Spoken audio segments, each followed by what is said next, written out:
ओम शांति। 15 मार्च 1972 बाबा के अव्यक्त मधुर महावाक्य।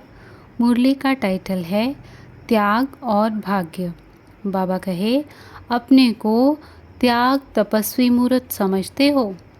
सबसे बड़े ते बड़ा मेहनत का त्याग कौन सा है?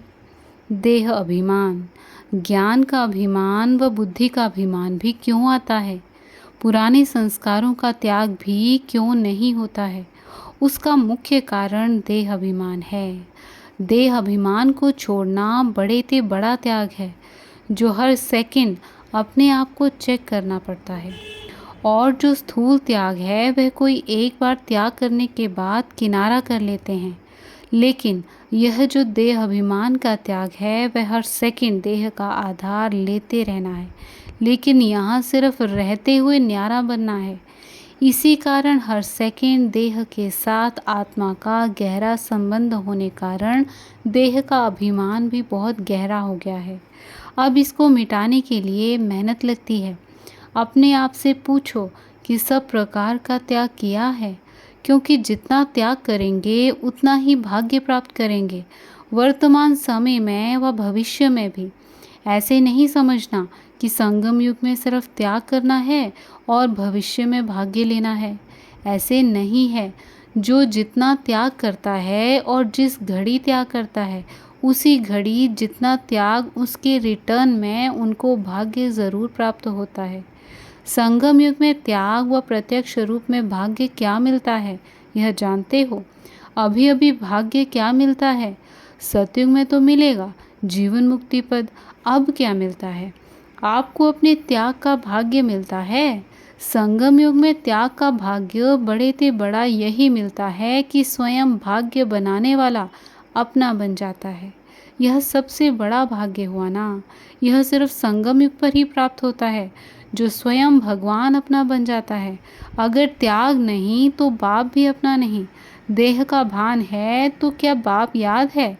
बाप के समीप संबंध का अनुभव होता है जब देह भान का त्याग करते हो। तो देह भान का त्याग करने से ही देही अभिमानी बनने से पहली प्राप्ति क्या होती है? यही ना कि निरंतर बाप की स्मृति में रहते हो, अर्थात हर सेकंड के त्याग से हर सेकंड के लिए बाप के सर्व संबंध का, सर्व शक्तियों का अपने साथ अनुभव करते हो। तो यह सबसे बड़ा भाग्य नहीं? यह भविष्य में नहीं मिलेगा। इसलिए कहा जाता है यह सहज ज्ञान और सहज राजयोग भविष्य फल नहीं, लेकिन प्रत्यक्ष फल देने वाला है। भविष्य तो वर्तमान के साथ साथ बांधा हुआ ही है, लेकिन सर्वश्रेष्ठ भाग्य सारे कल्प के अंदर और कहाँ नहीं प्राप्त करते हो। इस समय ही त्याग और तपस्या से बाप का हर सेकंड का अनुभव करते हो, अर्थात बाप को सर्व संबंधों से अपना बना लेते हो। पुकार यह नहीं करते थे, पुकारते तो कुछ और थे, लेकिन प्राप्ति क्या हो गई? जो ना संकल्प ना स्वप्न में था वह प्राप्ति हो रही है ना। तो जो ना संकल्प ना स्वप्न में बात हो वह प्राप्त हो जाए, इसको कहा जाता है भाग्य। जो चीज़ मेहनत से प्राप्त होती है उसको भाग्य नहीं कहा जाता है। स्वतः ही मिलने का असंभव से संभव हो जाता है, ना उम्मीदवार से उम्मीदवार हो जाते हैं, इसलिए इसको कहा जाता है भाग्य। यह भाग्य नहीं मिला। पुकारते तो कुछ और थे कि हमको सिर्फ अपना कुछ ना कुछ बना लो। इतना ऊंच बनना नहीं चाहते थे, लेकिन मिला क्या? स्वयं तो बन गए, लेकिन बाप को भी सब कुछ बना लिया। तो यह भाग्य नहीं। संगम युग का श्रेष्ठ भाग्य इसी त्याग से मिलता है। सदैव यह सोचो कि अगर देहभान का त्याग नहीं करेंगे, अर्थात देही अभिमानी नहीं बनेंगे, तो भाग्य भी अपना नहीं बना सकेंगे। अर्थात संगम युग का जो श्रेष्ठ भाग्य है उनसे वंचित रहेंगे। अगर मानो सारे दिन में कुछ समय देह अभिमान का त्याग रहता है और कुछ समय नीचे रहते हैं, अर्थात देह के भान का त्याग नहीं, तो उतना ही संगम युग में श्रेष्ठ भाग्य से वंचित होते हैं। भाग्य बनाने वाला बाप जो हर सेकंड भाग्य बनाने की विधि सुना रहे हैं, तो क्या करना चाहिए? उसी विधि से सर्व सिद्धियों को प्राप्त करना चाहिए। विधि को ना अपनाने कारण क्या रिजल्ट होती है? ना अवस्था की वृद्धि होती है और ना सर्व प्राप्तियों की सिद्धि होती है। तो क्या करना चाहिए? विधाता द्वारा मिली हुई विधियों को सदा अपनाना चाहिए, जिससे वृद्धि भी होगी और सिद्धि भी होगी।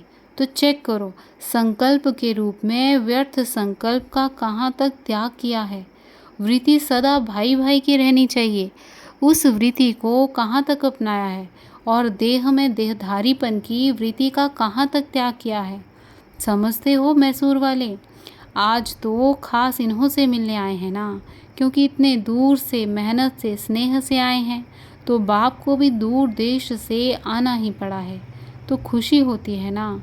आज खास दूर देश से आने वालों के लिए दूर देश से बाप भी आए हैं।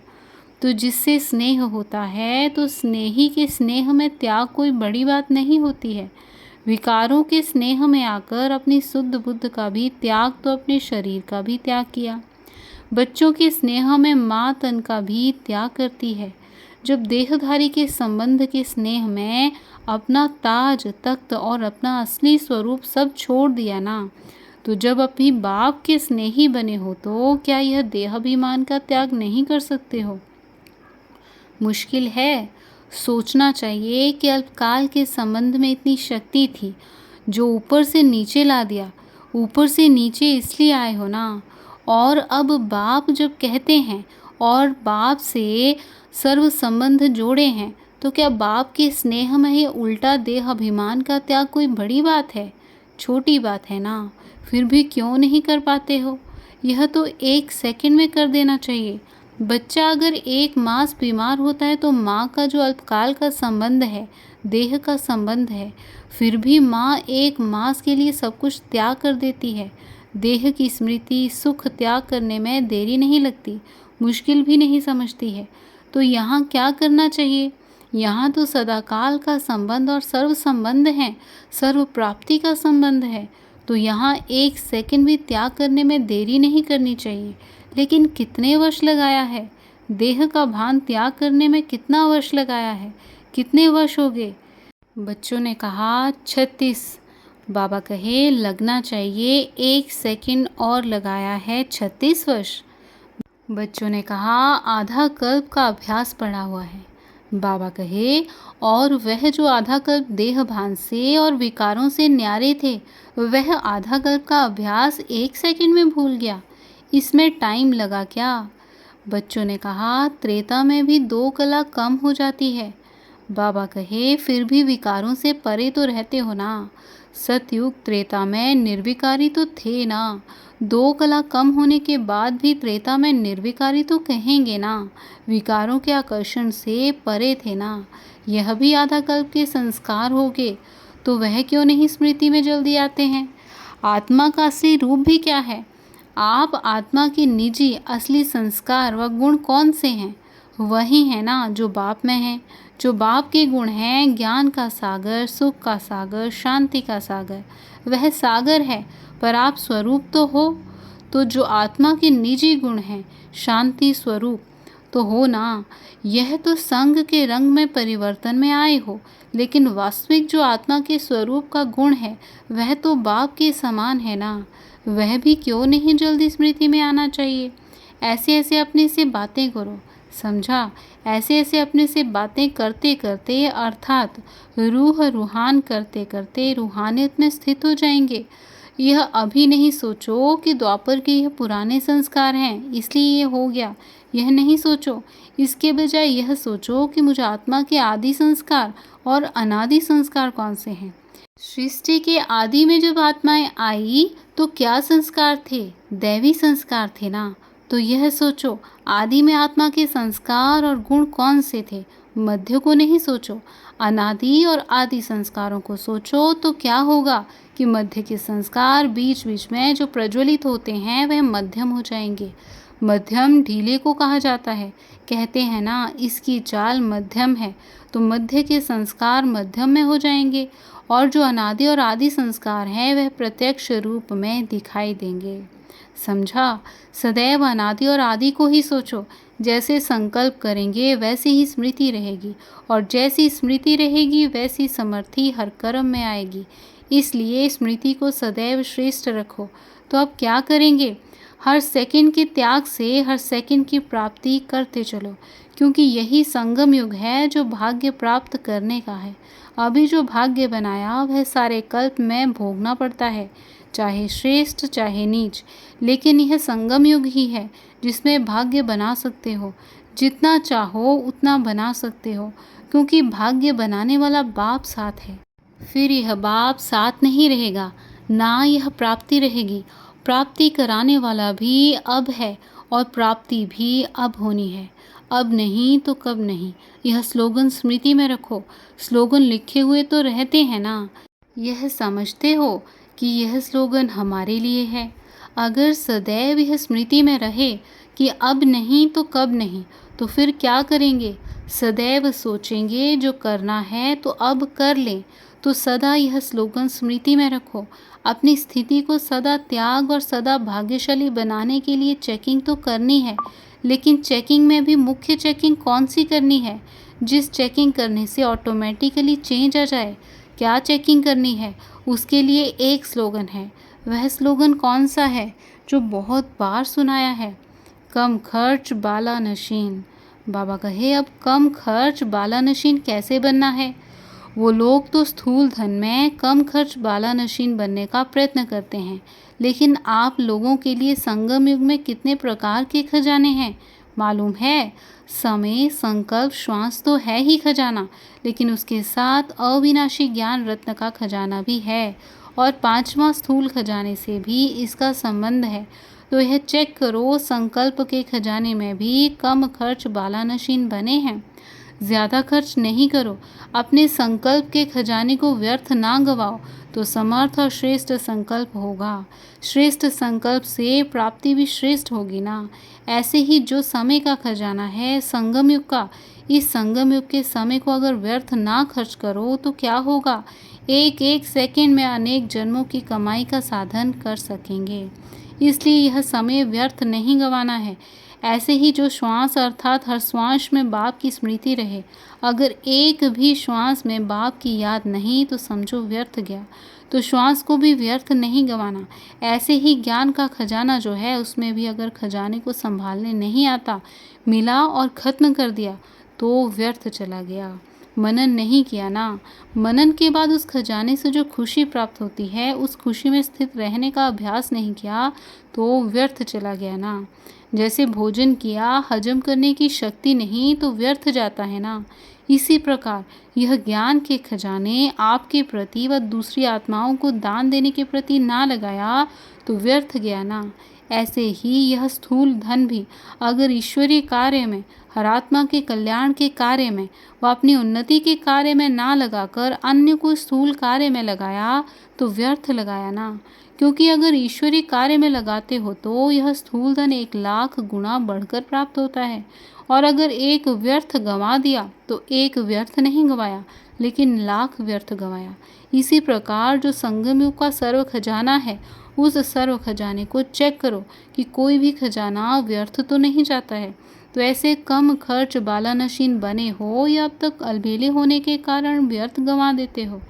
जो अलबेले होते हैं वे व्यर्थ गंवाते हैं, और जो समझदार होते हैं, नॉलेजफुल होते हैं, सेंसिबल होते हैं, वह एक छोटी चीज़ भी व्यर्थ नहीं गंवाते। ऐसे के लिए ही कहा जाता है कम खर्च बाला नशीन। ऐसे हो जैसे साकार बाप ने कम खर्च बाला नशीन बनकर के दिखाया ना, तो क्या फॉलो फादर नहीं करना है? कोई भी स्थूल धन, अगर स्थूल धन नहीं है तो जो यज्ञ निवासी हैं उनके लिए यह यज्ञ की हर वस्तु ही स्थूल धन के समान है। अगर यज्ञ की कोई भी वस्तु व्यर्थ गवाते हैं तो भी कम खर्च बाला नशीन नहीं कहेंगे। जो प्रवृत्ति में रहने वाले हैं स्थूल धन से अपना पद ऊंच बना सकते हैं। वैसे ही यज्ञ निवासी भी अगर यज्ञ की स्थूल वस्तु कम खर्च बाला नशीन बनकर यूज करते हैं अपने प्रति व दूसरों के प्रति, उनका भी इस हिसाब से भविष्य बहुत ऊंच बनता है।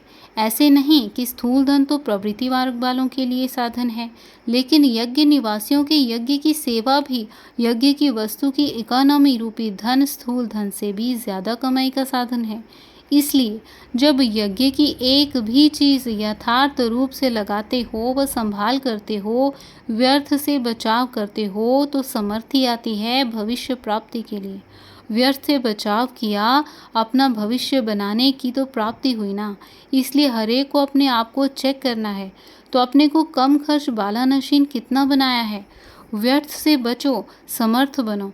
जहाँ व्यर्थ है वहाँ समर्थ ज़रा भी नहीं, और जहाँ समर्थी है वहाँ व्यर्थ जावे, यह हो नहीं सकता। अगर खजाना व्यर्थ जाता है तो समर्थी नहीं आ सकती है।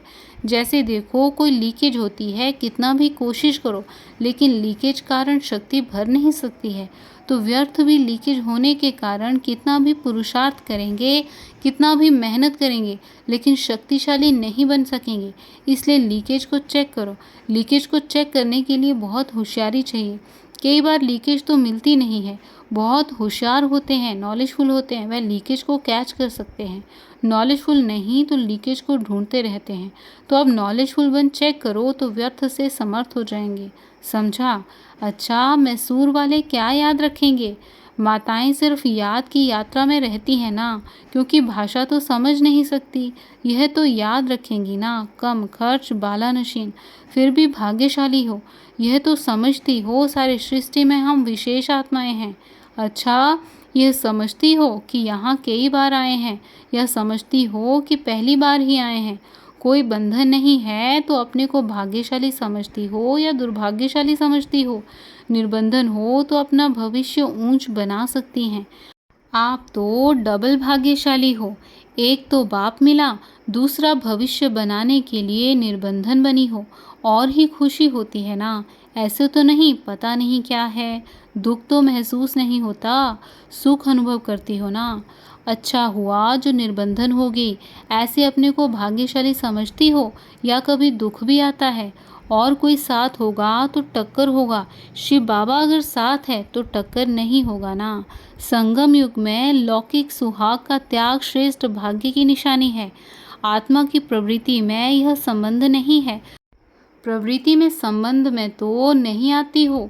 अगर प्रवृत्ति में रहे, आत्मा के संबंध में रहती हो तो अपना डबल भाग्य बना सकती हो। प्रवृत्ति में रहते देह के संबंध से न्यारी रहती हो।